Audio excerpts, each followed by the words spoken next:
Welcome to A Dram of Outlander. This is Desiree, your podcaster and a writer for ADramOfOutlander.com. For all things Outlander, from the Diana Gabaldon book series to the Stars TV series and anything interesting that falls between.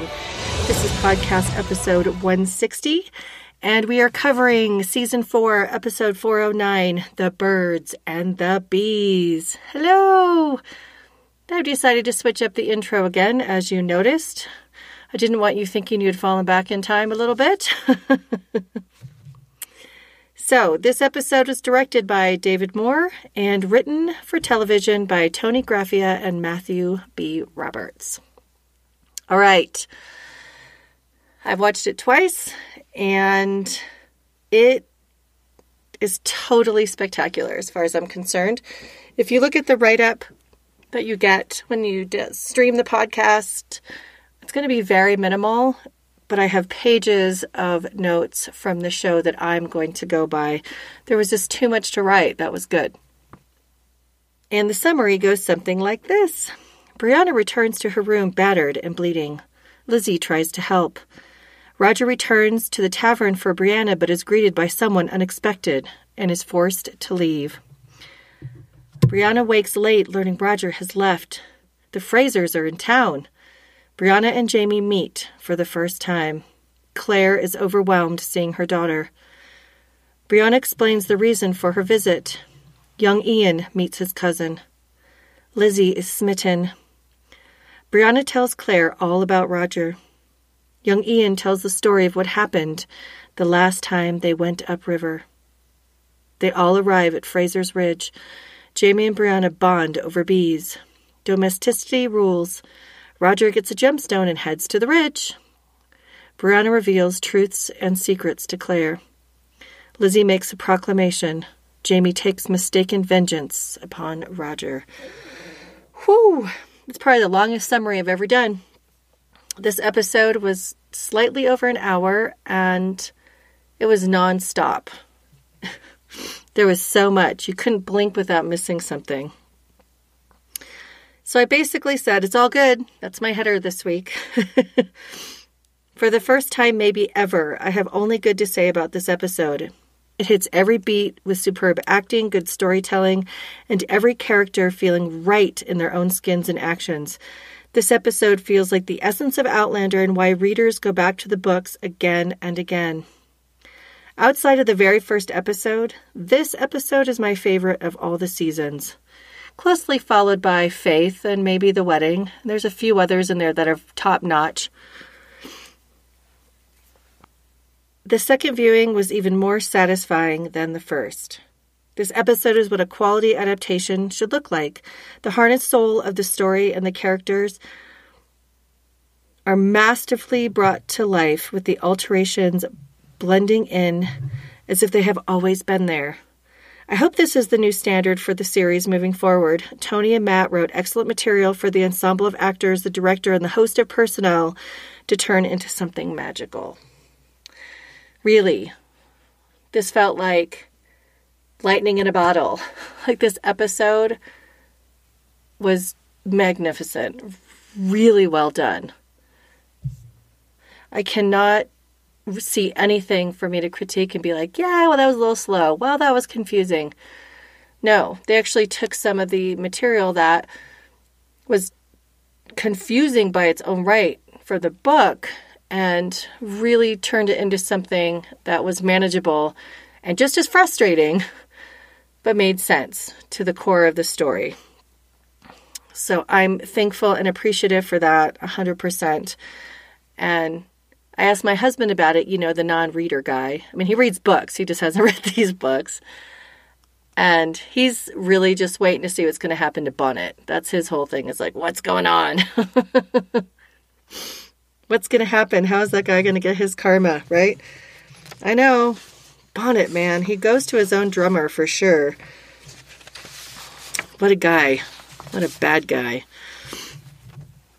And he's such an excellent villain. He's exquisite in this role. And, I mean, poor Ed. Like, people are really going to hate his guts in public if they watch the show. Like, they're going to see him and not like him. But he's also has that allure to him. He's got bad boy sex appeal, I guess is the word. And he like draws you in like a spider, going to eat you. Even though you know it's going to be a mistake. Oh, that Bonnet. He's the perfect foil for the Frasers this season. So I kind of looked at this episode as being miscommunication, relationship dynamics, and secrets. That's kind of the whole thing that's going on in this episode. But it's done in a way that doesn't feel clunky. It feels like everything smoothly moved forward. Even though I'm trying to figure out a couple of things, they're silly. I'll wait till the end. So my first kind of topic in here is Roger being forced to leave. So the next morning, which is probably only hours. I mean, Roger could have walked around all night. How do we know? It was dawn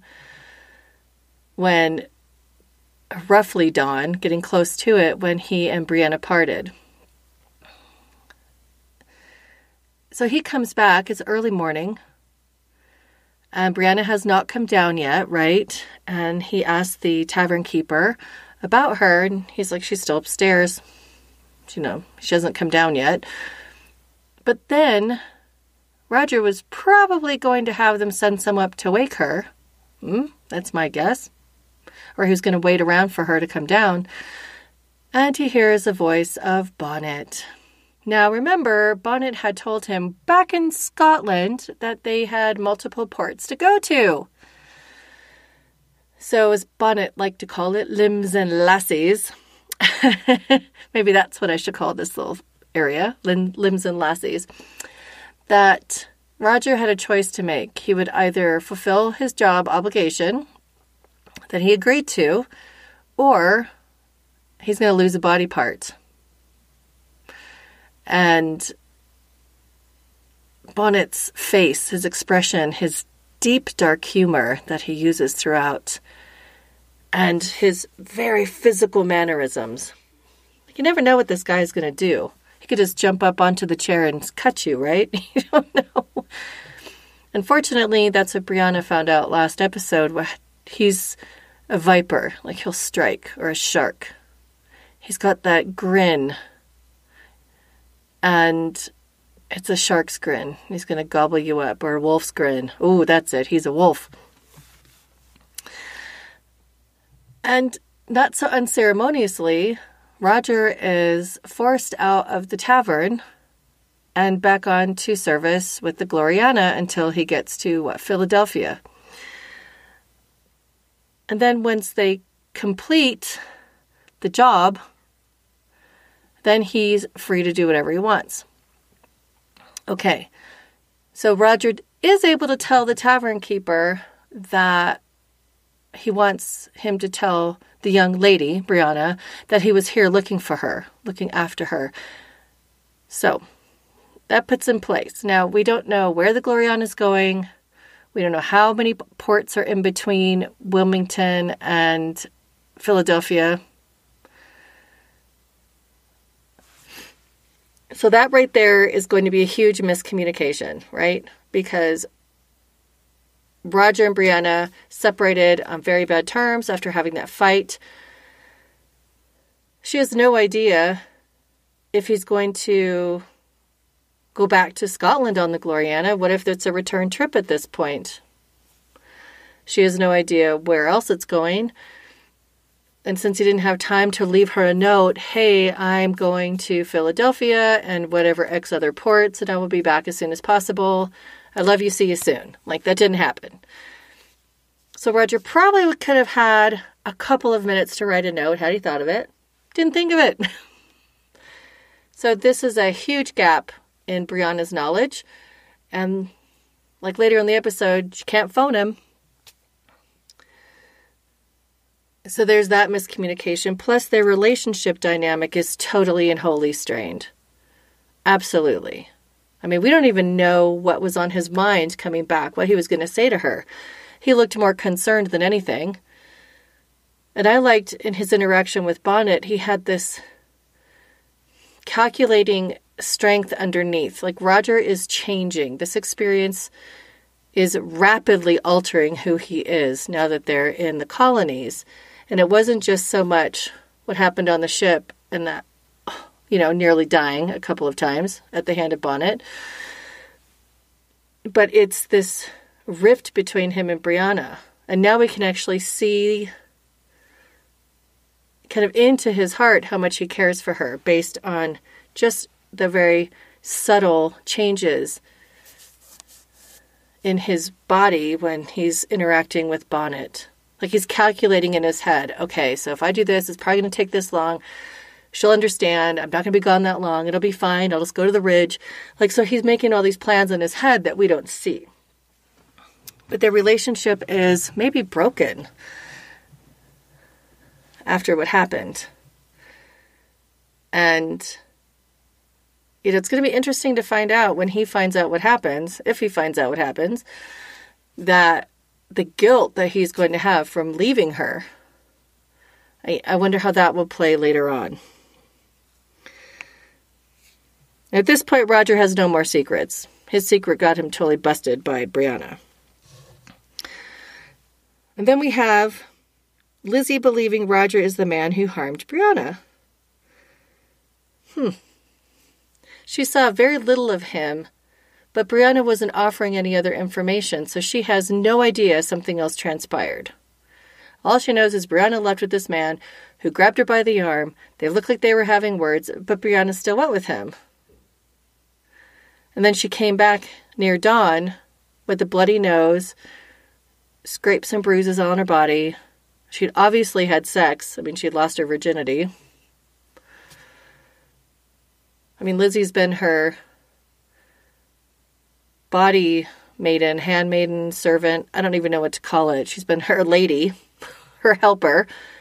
And she does her laundry and does all that stuff. So she knows when Brianna's cycle comes. And they've been together long enough, probably 3 months, that she would know what's normal for Brianna. And they've been sleeping and sharing the same room and meals and their whole life together for these last months. And Brianna's not filling the gaps. Lizzie tries to help her and she won't. But Lizzie believes, this is more miscommunication here, and their relationship dynamic, right? Somebody pointed out, and I wish I wrote down who it was, that part of Brianna's personality that they may be writing on in the writer's room is the parts of her that she got from living with Frank, being Frank's daughter, and she was a daddy's girl. So maybe that kind of reserved, keeping to herself, not saying everything is what she gets from Frank more than her mother. And that really intrigued me because they're probably right.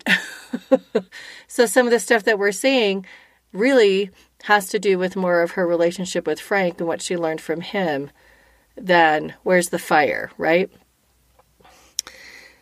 So they're not communicating well because Brianna can't communicate. She's totally traumatized at this point. And Lizzie for sure believes that Roger is the bad man. He had to have hurt her. I mean, we know that's not true.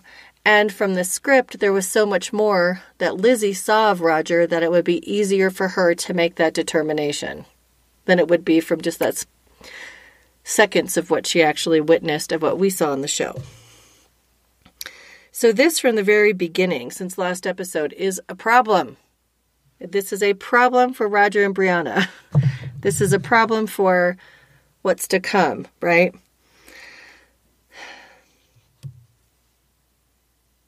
Brianna's guilt over Roger leaving.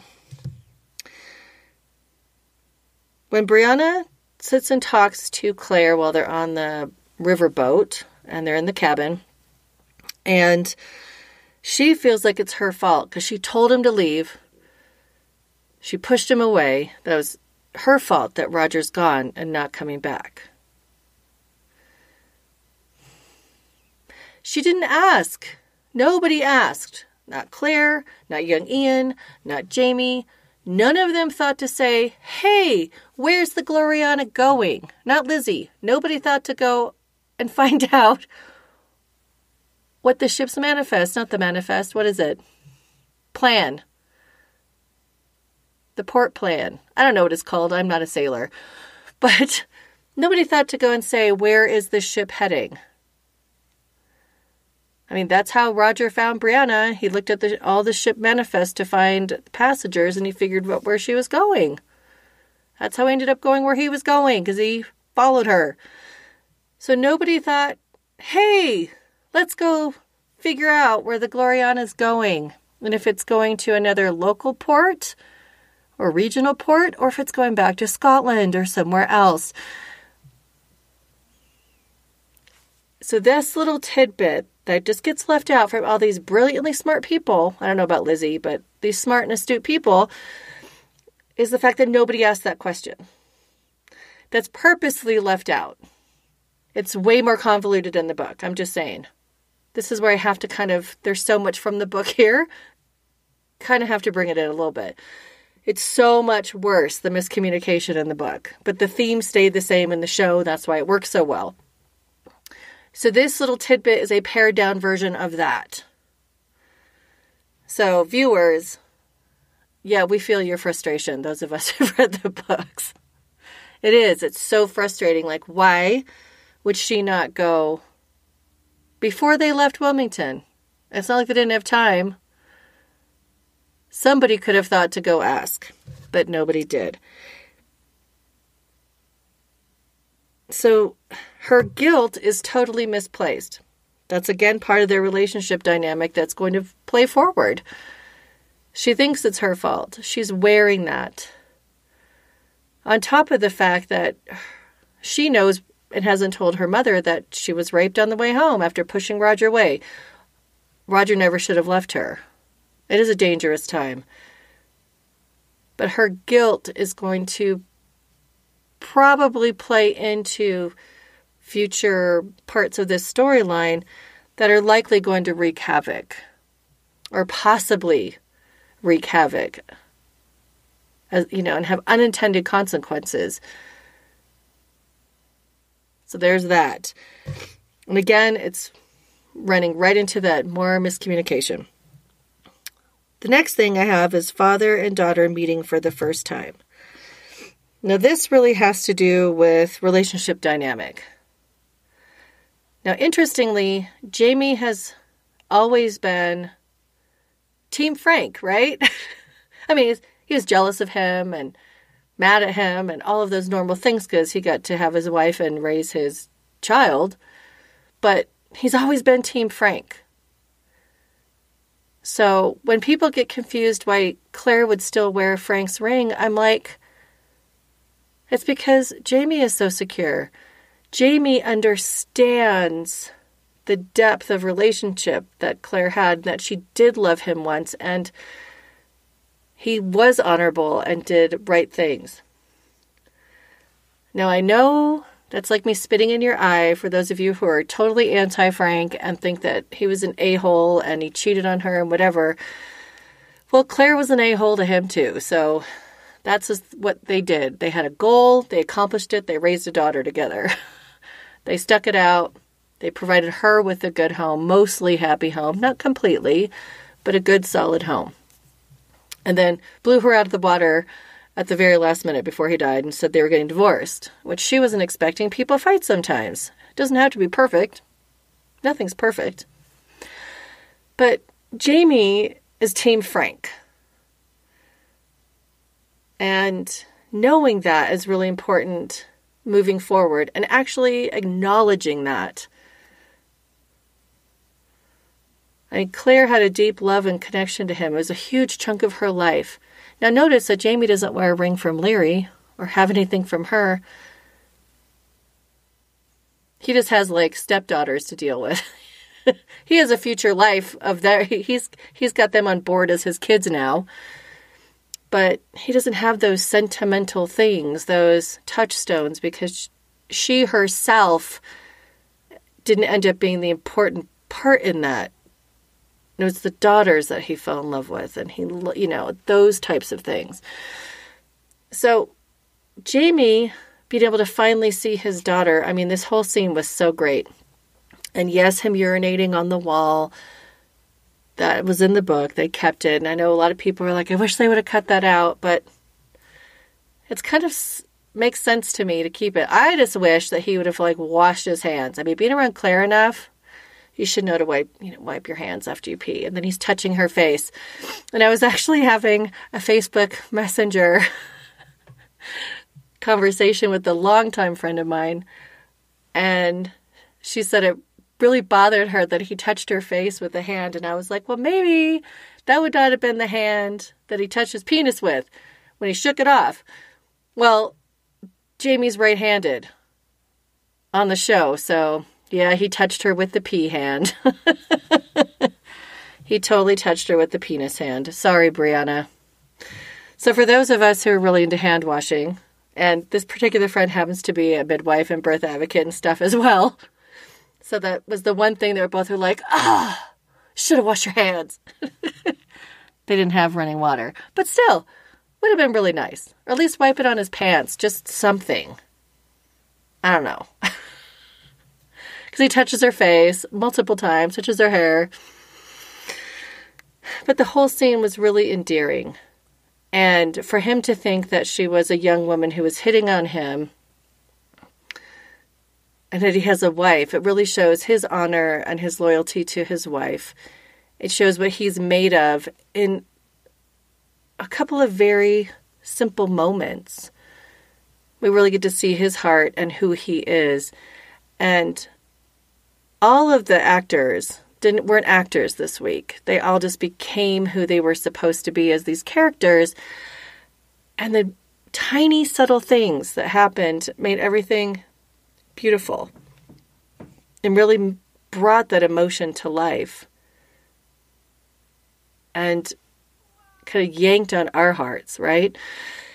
And so when they meet and he realizes who she is, and they just take those moments where they're physically feet apart and they get closer and closer in those increments before he actually grabs her and hugs her. I mean, she knows all about him, right? She's heard stories before her mom left, so many stories. And now he's flesh and blood. And when he squeezes her and she starts weeping, he has no idea. He's like, oh, it's okay, don't cry. Oh, it's all right. That he doesn't know what she's weeping over. She's weeping over her lost father. She's weeping over missing her mother. She's weeping over being raped. She's missing over the mess with Roger. All of it. She's weeping over grieving for them, even though in the future they were already dead. I mean, there's so many things that are pouring out of her because he's flesh and blood in front of her. He doesn't know any of that yet. And Brianna tends to be pulled back a little bit and not share her emotions. So for her to do that so quickly and easily is interesting. I thought it was a really beautiful touch in this scene for her to feel instantly safe with him, even though they don't know each other and they're strangers. And it really is going to move forward into how they're going to dance around each other. Because she trusts him, but she doesn't know him. And she's kind of skittish of men right now. I mean, even though, obviously, he's not a predator. Claire's overwhelmed at seeing Brianna. When she comes out of that store, and Jamie says, Sassenach, and she turns, and the micro shifts in her face, and then she drops the basket. That's the part that really got to me.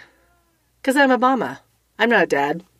I love the scene between Jamie and Brianna. I thought it was just gorgeous and really everything. But Claire to see her, and after having missing her so much, missing her as much as Brianna had been missing her mother.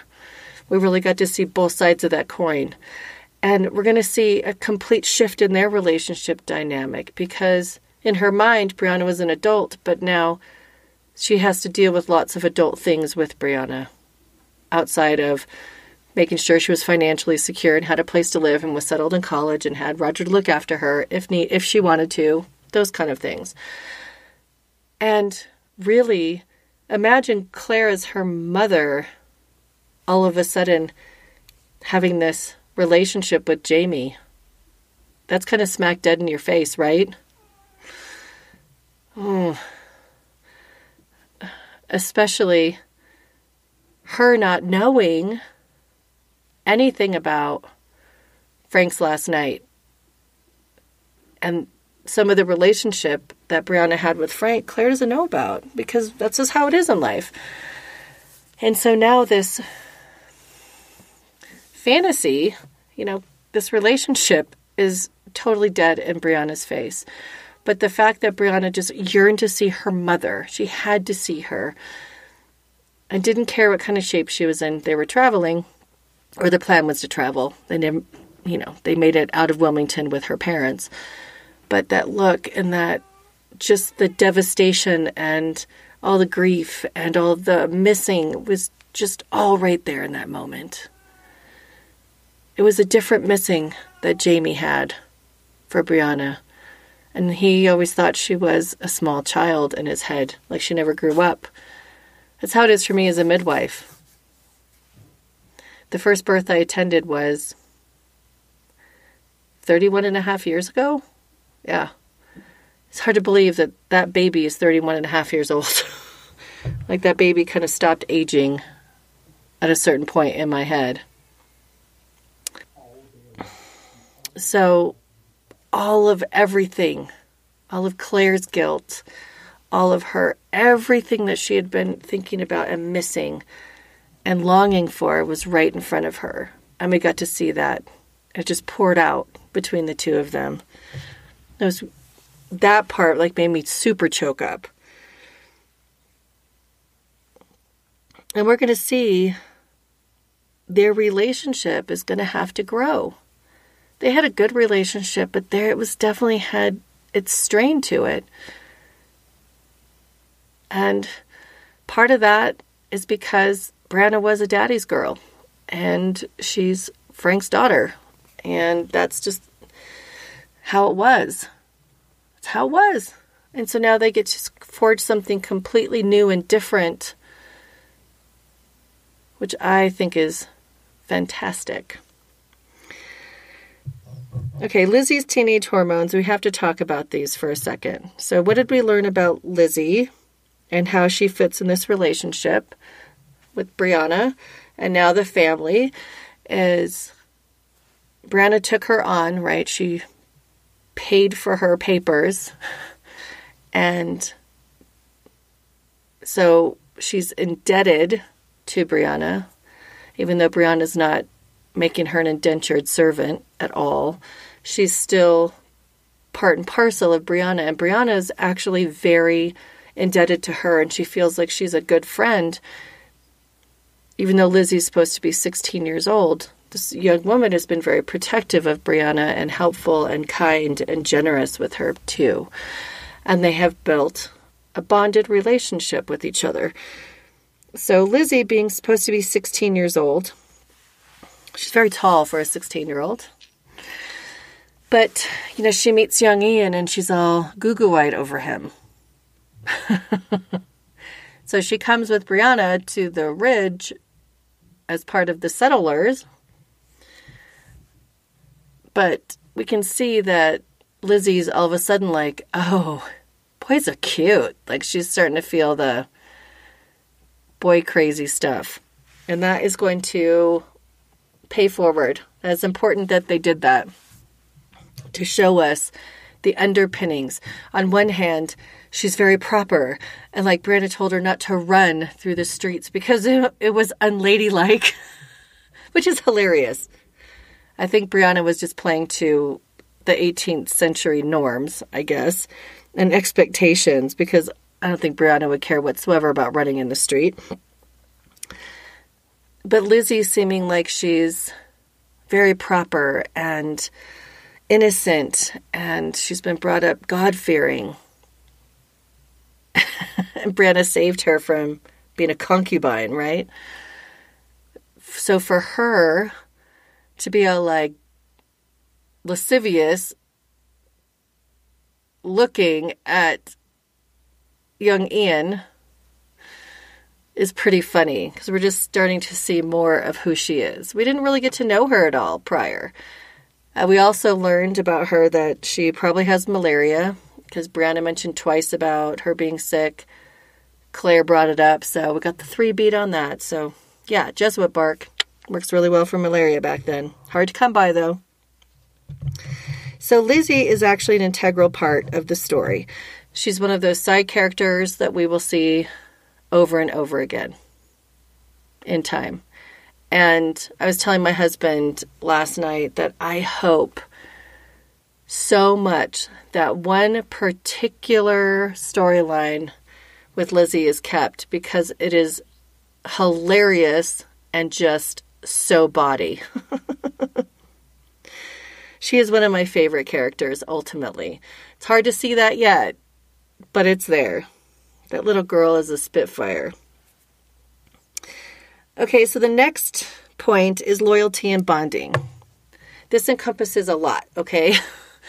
Because Claire keeps side-eyeing Jamie and Brianna as time is going, and Frank gets brought up when they're shooting the guns, and he knows all about Frank, but Claire's like, I don't know what to do about this.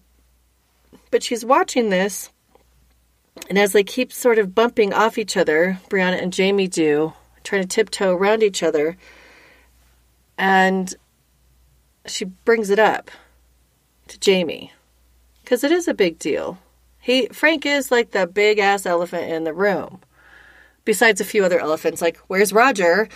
And what else is going on with you, Brianna? But that loyalty thing, so Claire is feeling this tug because now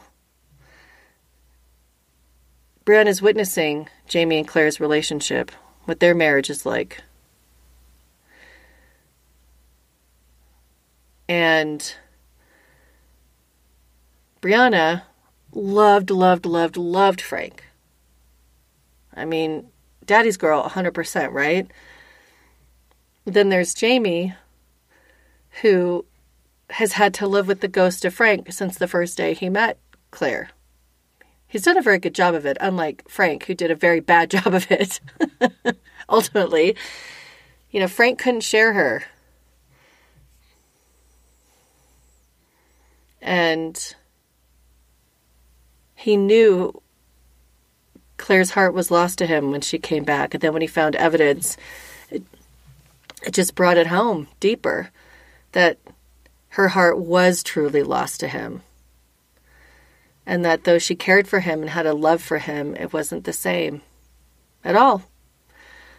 And I don't know if Frank would have been able to deal with that and talk to her about it and explore it, even if he didn't believe in the time travel thing. If he could have talked to her about the relationship, like Jamie talked to her about her relationship with Frank, maybe it would have been different. Maybe he could have been more accepting, and he and Claire could have had a different relationship when she came back. I know that would have messed with the whole plot of the story, but it's interesting to look at and think, what if? Even if she ultimately went back and he found evidence of it, they still maybe could have had a better relationship, a more loving relationship than they had. And the show really showed very stark lack of loving relationship. And that it wasn't quite that black and white in the books. It was much more gray area. So we had this loyalty thing. Claire's kind of feeling it. Jamie's like getting rammed with it, right? And then Brianna doesn't know how to feel.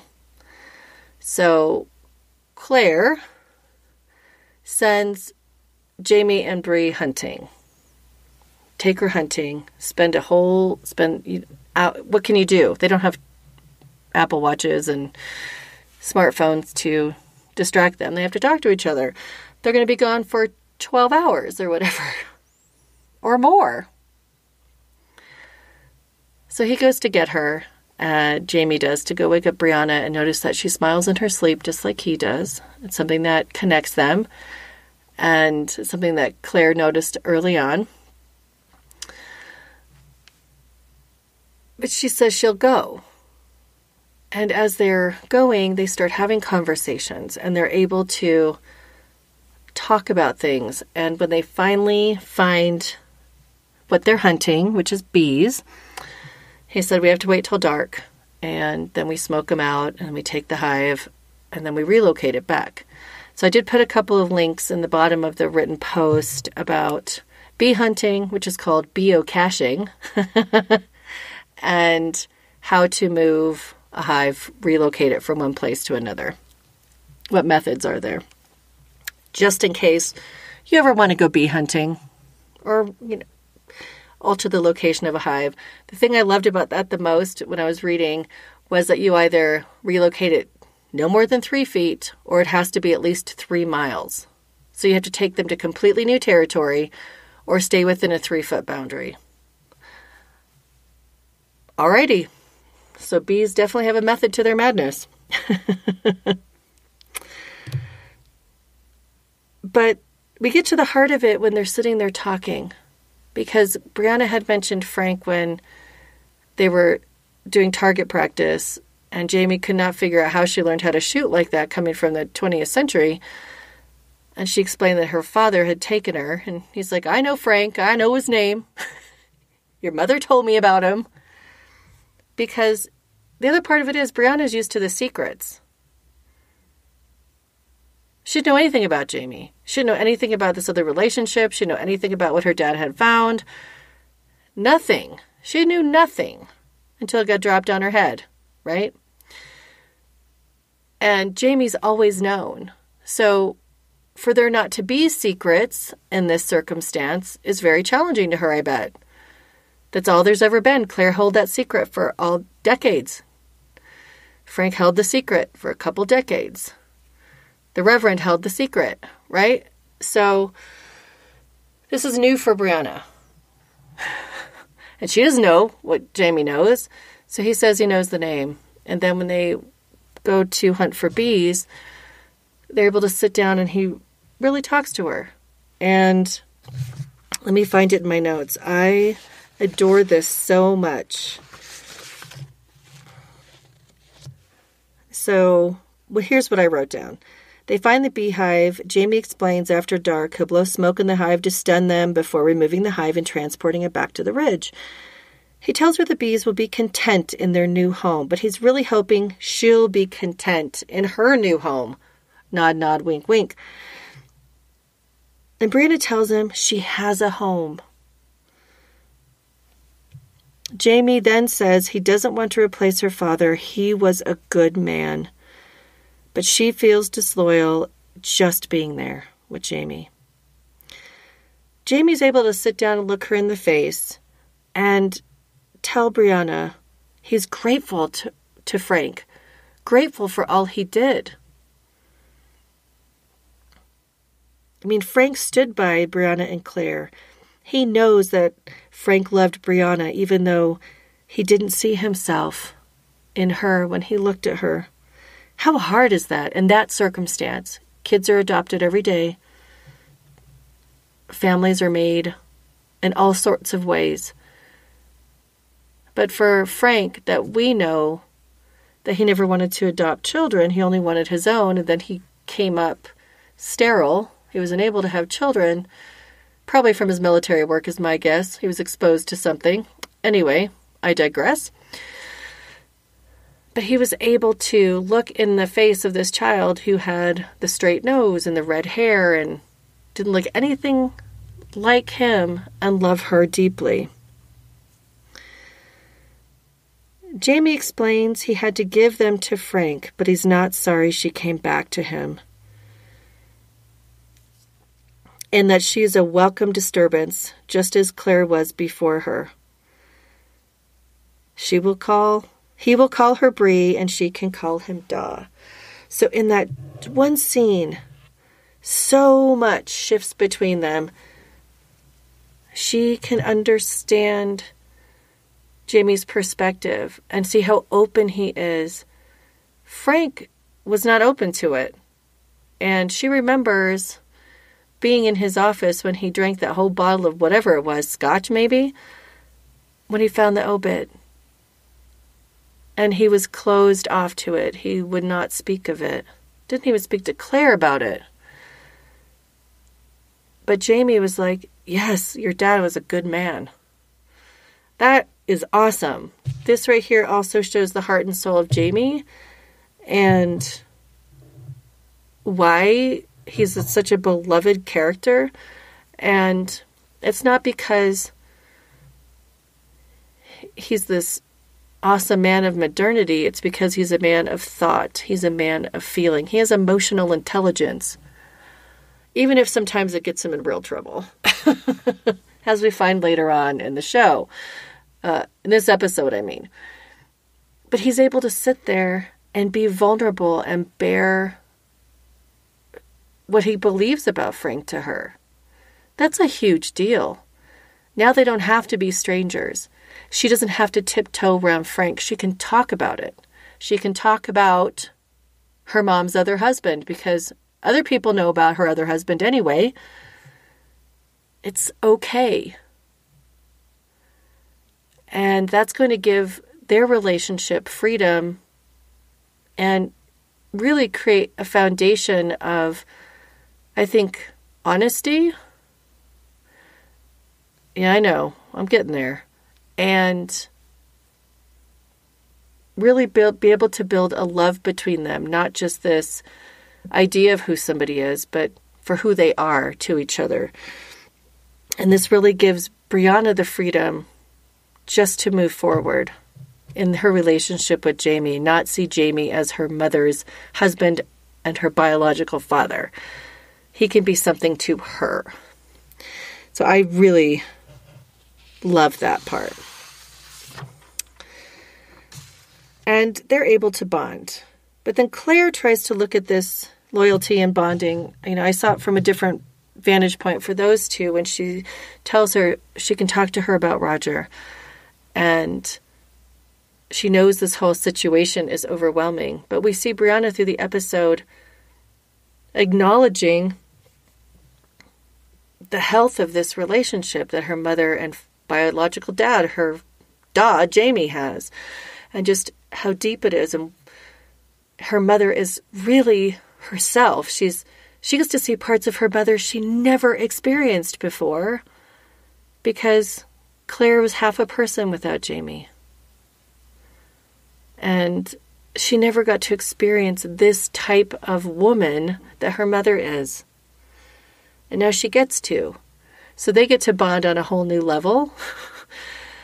But Claire's kind of looking at that loyalty thing as well when Brianna asks her to keep a huge secret, which we'll get to in a bit. But who's she going to be loyal to? Claire felt like she was being disloyal by leaving Brianna even though she was an adult. And never seen her again, most likely. And not being there for all the important things in her life and making her an orphan. She already felt disloyal and guilty. But now she's like, we got to send her back. She can't stay here. She belongs at her own time. She needs to have opportunities. It's like this was a little bit of salve for Claire's heart to where she could send her back knowing she was going to be fine until we learn other things later in the episode. And Jamie is feeling like he's almost disloyal to Brianna because he doesn't want her to go. He wants her to stay and doesn't want to let her out of his purview, out of his family reach. He wants her to stay because he finally got a taste of her and doesn't want her to go. So there's a lot about that in this episode. And we also see in loyalty and bonding that Roger ultimately is loyal. He came back. He came back. He got his wages in the form of a gemstone. and I believe some coin. That little gem was not worth his whole wages, I don't think. And he got a horse, and he made his way back to North Carolina and was at the Ridge. So Roger was loyal to her, even with that miscommunication, even without leaving her a note, not knowing anything that's going on. He proved his loyalty by returning, even though it's a case of mistaken identity.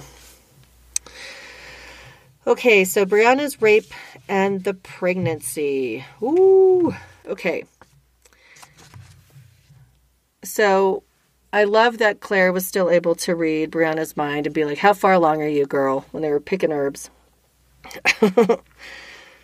Lizzie had gone off with young Ian, because she's flirting with him when they go to the mill. And it's brought up.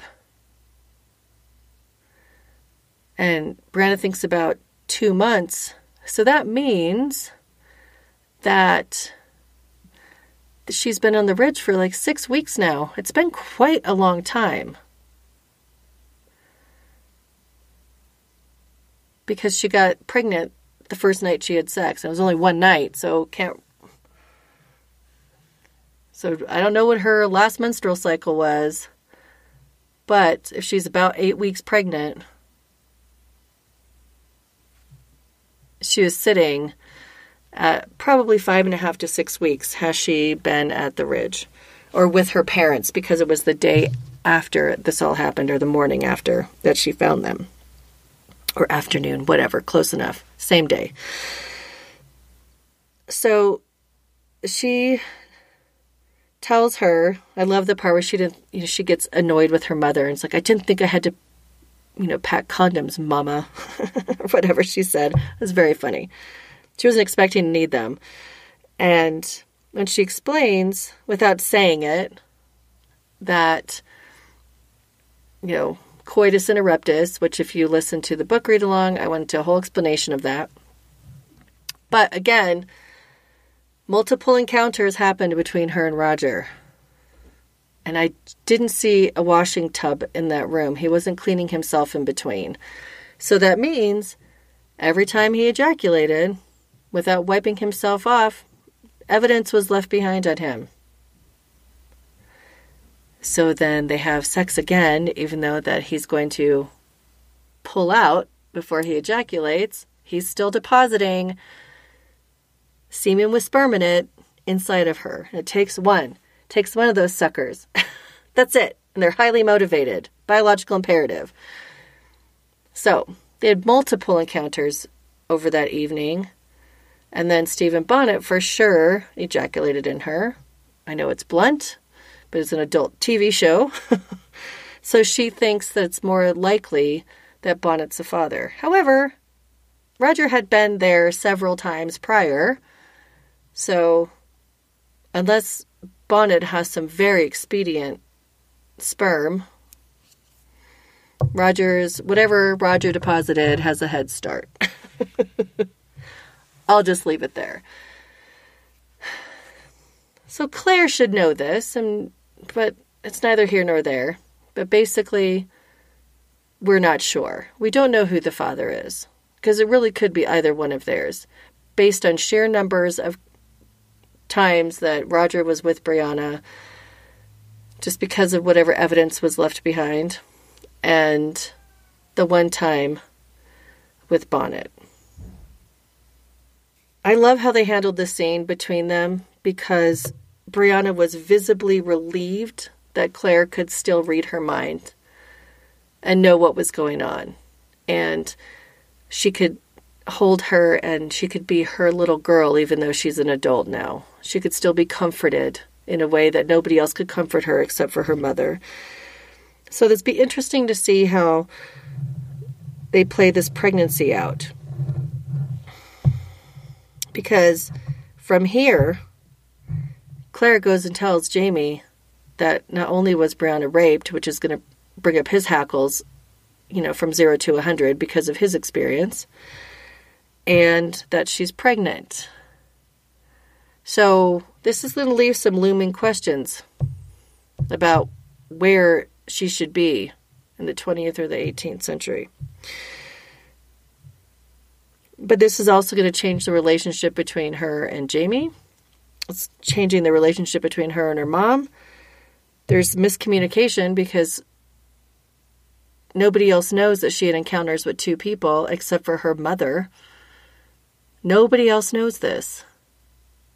Except now, Jamie, that she was raped, but she was also with Roger. We can presume that Claire told him they were handfasted. We didn't see that. But since Brianna brought it up so easily to her mother, she pretty much tells Jamie everything. So, what is this going to mean for the dynamic in their household? And how's this going to change Lizzie and Brianna's relationship, right? It's going to be really interesting in these next 4 episodes to see what happens. And Brianna has a lot of guilt because she said she didn't fight him enough. She didn't fight hard enough.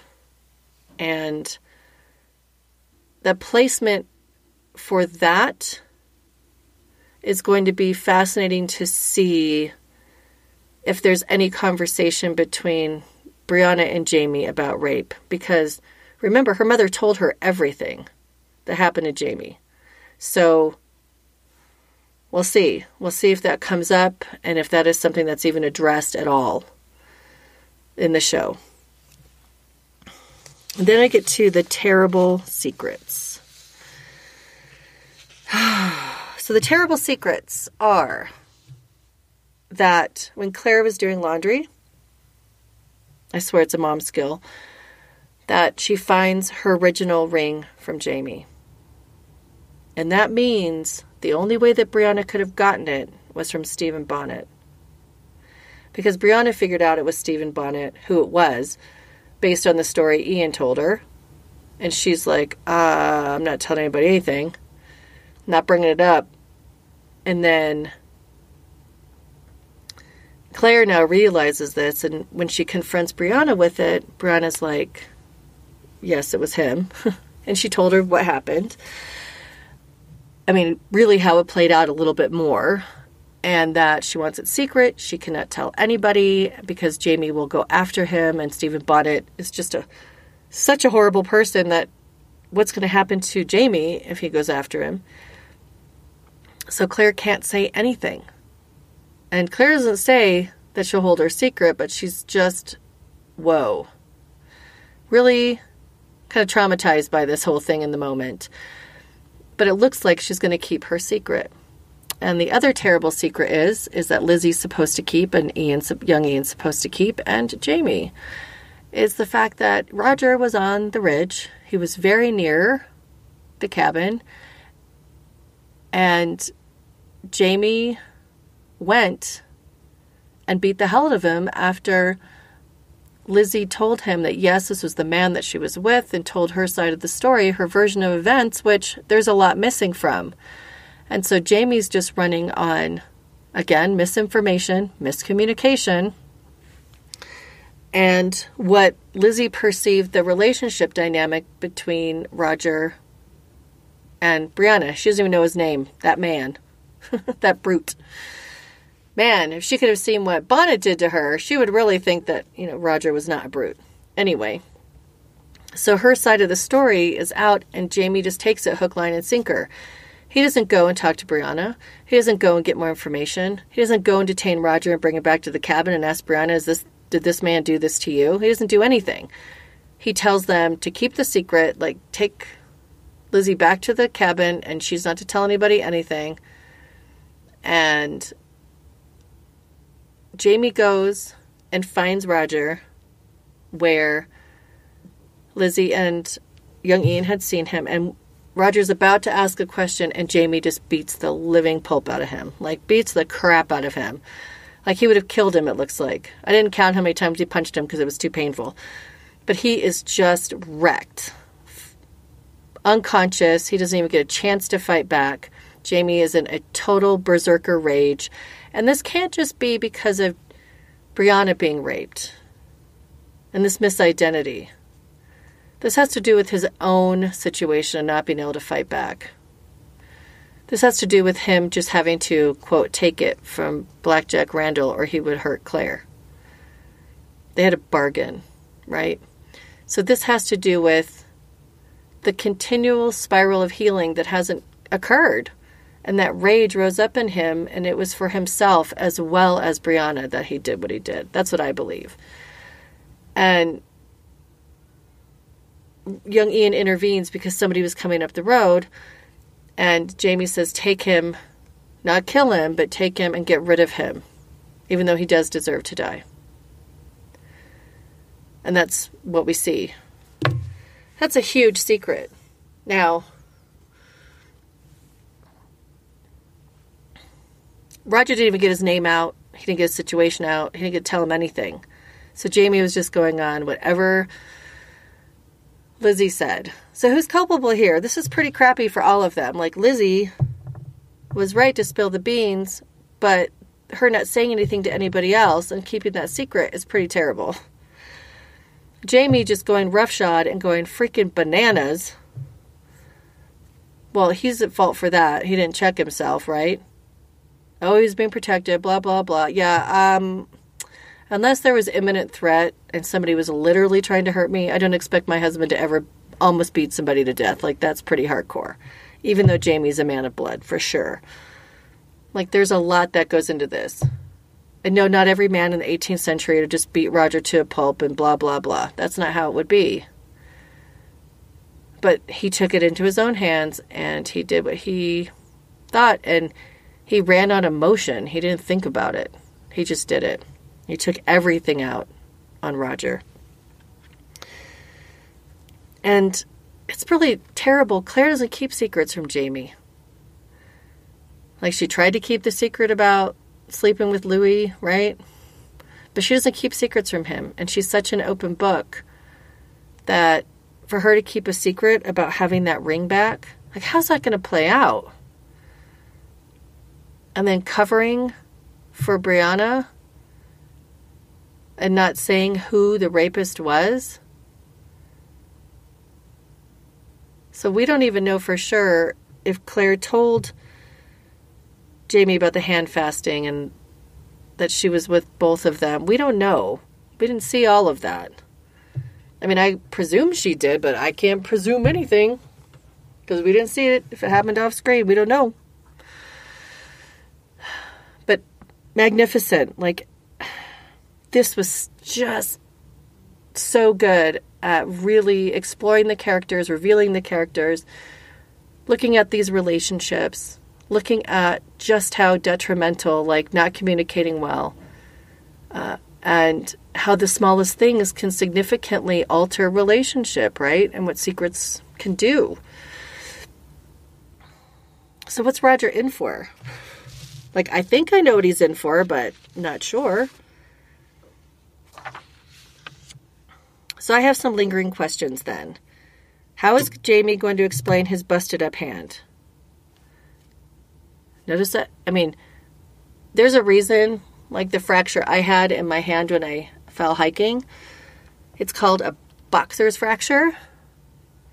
Because you're going to break that fourth metacarpal, most likely, if you punch somebody in the face. You punch somebody 7-8 times as hard as you can, you're breaking your hand. There is no way you have not, if you're not wearing gloves, you haven't broken your hand.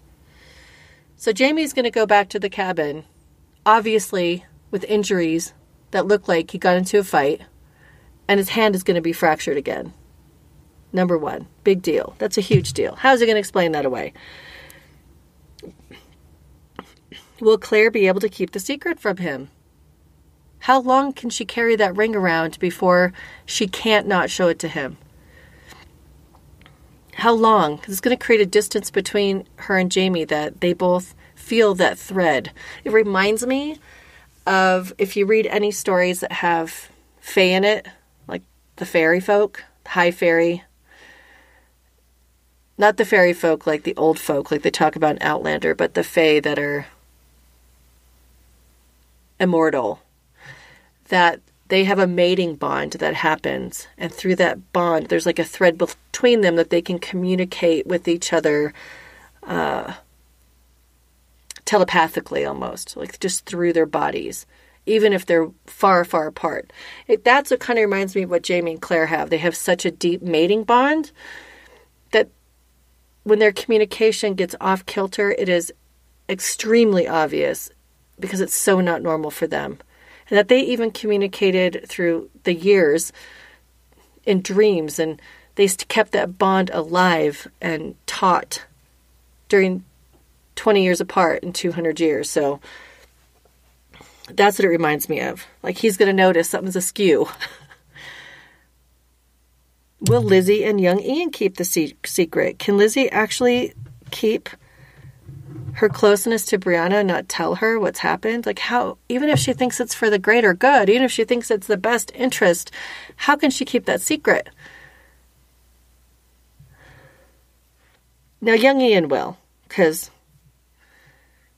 he's been through it. He's kind of grown into a steely young man. What will young Ian do with Roger? Where is he taking him? Where do you think he's taking him? I really want to know where Myrta's sleeping. I haven't seen any more shelters. And it's really cold, you can tell. Where is he sleeping? Where's young Ian sleeping? I'm totally confused. That's a silly question, but I want to know. When will Bonnet pay for what he's done and how? Who will administer that justice? Because he has harmed all of them. Every single one of them has he harmed. How does Brianna's skirt have pockets? Did you notice that? When they were on the riverboat? I mean, of course you'd want pockets, but she didn't sew this stuff herself. She didn't bring a pocketed skirt from the 20th. She got garments from Leary. Well, one outfit from Leary, and then she got the rest of the clothes from young Ian that were in the trunk, right? Which is funny because there's so much difference in height. There's no way that Claire's clothes would have fit her, but that's okay. Whatever. It's TV magic. But she had pockets, clearly, and I was like, I'm jealous for that. I'm jealous for that right now because I don't have any pockets with what I'm wearing. And speaking of pockets, as I go in a little sidebar, I got all of us matching pajama pants for Christmas because we're dorks like that. And the 5 pair I bought, men's pants, all had glorious pockets. My pajama pants, no pockets. The reason I didn't buy a men's pair for myself because I didn't know what size to buy. So frustrating. Why do they need pockets and not me? And the big question is, will Brianna go back to the 20th century or wait for Roger? Like, what kind of information is going to come to her to make that decision? 4 episodes. There's a lot to cover in 4 episodes, so we shall see. I mean, I think that the next 6 days can't pass fast enough, and I'm going to watch it a third time in about an hour and a half with my friend Gina. And I will say, over on the A Drama of Outlander community group on Facebook, there's been only positives about this episode. Every single thing has been positive. The only thing that people are saying is they still kind of are disconcerted by Lizzie being so huge because she's supposed to be so young and frail and weak and sick. I think the actress is a very good actress, but yeah, she's going to have to work into the part a little bit, but I think the more we see her, the easier that will be. It'll make more sense to us. And I do have some emails from last week that I want to read to you from the last episode. Actually, it's been just a few days because of Christmas. I didn't put the other one up quickly enough. So the first one is from Kiss Lena, and it's a YouTube comment. She says, "You're on fire. Everything you said was spot on. In reading the books, I never felt that Bree had a true passion for Roger. He was instantly smitten, of course, but she was either less enthusiastic or just young and inexperienced with men. Either way, they had a weird chemistry in the beginning of their relationship in the books. I too never understood why he left her after the handfast, after sex argument in the show. It seemed like a man who loved a woman enough to travel back 200 years would just stay in the periphery after finding her to ensure she was always safe. But alas, the writers are trying to conform to the book storyline instead of trusting their production instincts. I'm not sure what that means. Because he left in the books on a mission. He wasn't leaving her, and she left after having sex. She's the one who actually left the shed that they were in, instead of Roger.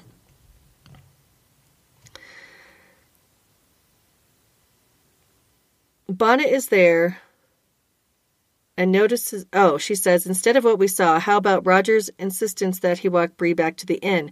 Bonnet is there and notices them as a couple. He's intrigued that this is the woman Mackenzie was possibly looking for, and he stalks Bree. Yeah, that would have worked. Like after Roger bid her goodnight. That would have been interesting. Maybe you need to be in the writer room, Kislina.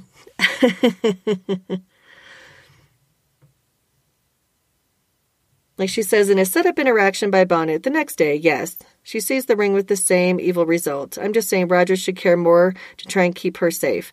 It's a glaring plot hole. Also, you may get a strong reaction to saying that a woman, Bree, misjudged the nature of Bonnet, that she puts herself in a predicament for sexual assault. Yeah, she believes, that's why I said it was different than in the books, because in the book she set up the meeting with Bonnet, and so she believes she put herself in a predicament, that she misjudged him. Like that's her process. You can never judge a person. Like I'm saying, as a human being, you never know. It doesn't matter what time of day, what you're wearing, who you are, whether you're sober or you're not. Like you can't tell what's going to happen and what other people might do. So no. I didn't say that Bree was at fault. It was that she believed she was at fault because she put herself in the situation. And she thought she was safe, thinking like a 20th century person. It's daytime, there's people around, like there's no way someone wouldn't come to my aid. She believed that as the character. And I do wonder how they're going to deal with that because the scenario was so different in the show.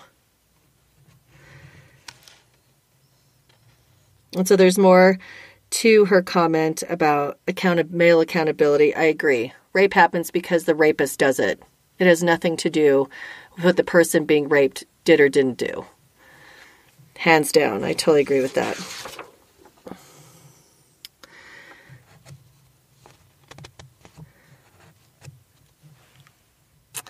And Kislene and I had an exchange on our YouTube comments. That was great.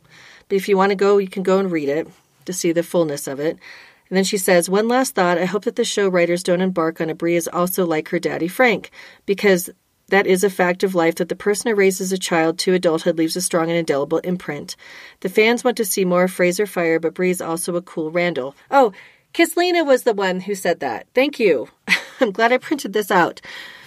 To depict it honestly and smartly, in my opinion, that contrast should be noticed in the early Bree and Jamie interactions. It's a hidden characteristic that intuitive viewers like me and you love to detect. Maybe what we see in Sophie is an attempt to be like Frank. I think you're right. And until you said that, I had not noticed it. She just seemed flat to me. LOL is an unrepentant daddy's girl. Yep, you got it, Kislena, you're right.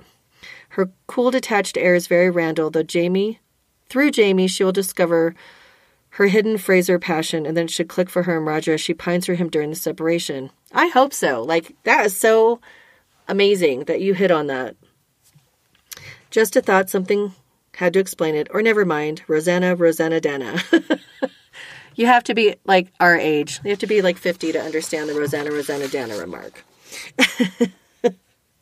It's true. Thank you for the explanation, Kislena, because I think that maybe we should message the Outlander writers' Twitter and ask if Sophie has been playing Brianna like a cool Randall like Frank. That's an awesome question. I think I will pose it. And you're amazing, Kislena. Oh, and I did get a comment also from Sharon on the website. Love your recaps. You're right on, in my opinion. I also just don't see the love between Roger and Brianna. The episodes seem disjointed. Also, love the series, but can't understand why the writers feel I'm inserting the need to change the story too much. It's not nearly as exciting as the book, which I felt the other episodes were. I understand the need to adapt things, but sometimes it seems the writers change things just because they can, not because it's a good story. I'm getting confused and frustrated watching the show. Of course, I will continue to watch, but it's becoming just so-so at this point. Not nearly as good as it used to be, for whatever reason. And OMG, please do something about the wigs. I know, I keep saying that. I didn't mention it this week. That was your mention. Awful. How do you take such beautiful people and make them look so bad? They need to take the wig people from the Last Kingdom. Thank you for your analysis. Thank you, Sharon. So, again, my cat's Butterscotch is outside the door. So if you hear her meowing, that's why. I come down here and she freaks out. And she's been in and out of the basement probably 6 times during this recording. So this episode completely made up for last week's episode. And really, for the first time, we could see that Brianna really cares about Roger while she's talking to Claire. I don't know if it's her bringing her guard down a little bit. I don't know what the dynamic shift was, or just how she could be more vulnerable with her mother, maybe. Or she's feeling more vulnerable because of all the things that have happened. And so that guard is coming down. And I do think that Kisslina hit it on the spot. I am going to ask the writers whether they respond to me or not. Who knows? Who knows? But I think this was totally redemptive episode and has made up for a lot of things that made us pause so far during this season. And it was really exquisite. And I mean, Toni and Matt and the director and everybody from the actors to the entire production team and really did an excellent job. Truly amazing. And I'm going to watch it again a third time, and I'll probably go back and watch it again because now it's in my top 5 episodes. So I want to hear what you think. Contact at adramaofoutlander.com. You can also call 719-425-9444. And that's the voicemail line that you can leave your thoughts, comments, questions on. Or you can head over to the A Drama of Outlander Facebook group, same name, and ask to join, answer 3 little questions to ensure you're not a troll or a bot. And you really do love Outlander. And every week we have a thread that talks about the show. And I put it up on Saturday morning because I know people are going to be watching at whatever time zone you're in. A lot of people will watch early as soon as it drops on Stars. And then you can talk all about it. And everything about the episode is encased in that thread.